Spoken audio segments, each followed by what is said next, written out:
Intrinsic value एक financial term है जो कि स्टॉक्स या सिक्योरिटीज के वैल्यूएशन में इस्तेमाल होता है।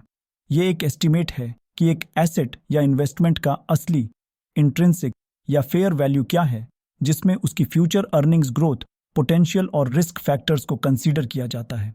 इंट्रिंसिक वैल्यू का कैलकुलेशन अलग अलग तरीकों से किया जा सकता है, लेकिन कुछ कॉमन फैक्टर्स होते हैं। Earnings, dividends, growth prospects, interest rates और रिस्क फैक्टर्स इसमें शामिल होते हैं। स्टॉक की इंट्रिंसिक वैल्यू निकालने के लिए सबसे ज़्यादा इस्तेमाल होने वाले दो मेथड्स हैं, डिस्काउंटेड कैश फ्लो एनालिसिस और रिलेटिव वैल्यूएशन टेक्निक्स। यहाँ दोनों तरीकों का एक छोटा ओवरव्यू दिया गया है।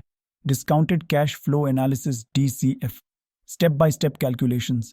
Step 1, free cash flow calculation. Estimate करें कि कंपनी के फ्री कैश फ्लोज FCF क्या हैं।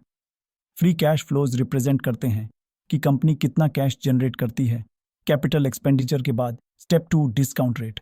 देखिए कि आप किस रेट से फ्यूचर फ्री कैश फ्लोज को डिस्काउंट करना चाहते हैं, जिसे डिस्काउंट रेट कहते हैं। ये रेट कंपनी के रिस्क लेवल पर डिपेंड करता है। Step 3, terminal value calculation. Estimate करें कि इन्वेस्टमेंट का टर्मिनल वैल्यू क्या होगा, जो फ्यूचर ईयर्स के बाद की वैल्यू को रिप्रेजेंट करता है। Step 4, discounting future cash flows. Discount rate का इस्तेमाल करके कैलकुलेट करें कि प्रेजेंट वैल्यू क्या होगा। हर एक फ्यूचर कैश फ्लो का टर्मिनल वैल्यू को भी प्रेजेंट वैल्यू में कन्वर्ट करें।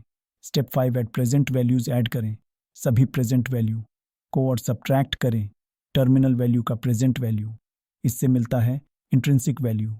रिलेटिव वैल्यूएशन टेक्निक्स में PE, price to earning ratio, PB, price to book ratio और DDM, डिविडेंड डिस्काउंट मॉडल के हेल्प से इंट्रिंसिक वैल्यू कैलकुलेट किया जाता है।